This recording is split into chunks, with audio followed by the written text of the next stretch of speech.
Hello, everybody. My name is Lygia, and it's my pleasure to give this afternoon's broadcast on behalf of Brixton Inner Space. Our title today is My True Values. What does that mean? If I live true to my values, I will experience beauty in every moment of the day.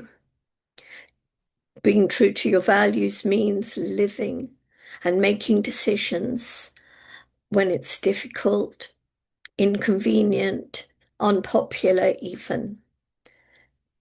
Being true to my values involves acting with integrity. My behavior reflects the things I truly care about. I resist pressure to conform. I resist seeking external improvement.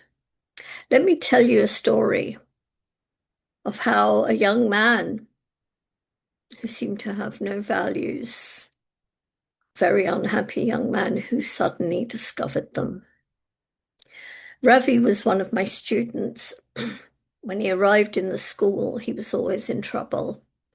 He had no friends, he had no social skills. His answer to all problems was to fight. And he didn't have any hesitation to slash the tires of teachers that annoyed him. I had a pastoral role in the school, and it was my duty to work with difficult students, unhappy students. I used to say to Ravi often, "You're an extremely clever young man." The tiny bit of work he did for me in my teaching of biology, actually, I could see he was extremely bright. He was very silent, and at the age of 16, he left. He had missed all the goalposts. He had no friends, no social skills, no GCSEs. He was an unhappy, angry young man. I never saw him again for 10 years. And one day I had a problem with my phone, and I went into Carphone Warehouse, sorted it out, turned to leave. And suddenly a young man behind the counter, who I'd hardly noticed before, said, "Do you remember me?" I didn't, of course, but this has happened many times. Past pupils, complete strangers now, stop me in the street, in the supermarket, at conferences, weddings, airports, Mumbai train station once. "Do you remember me?" So I said what I always say. "I bet you're one of my students. Who are you? How are you?" And he just cut across all the chat and said, "My name's Ravi. I want you to know I've got a degree in electronics." I thought, wow. I said, "Wow, Ravi, that's wonderful.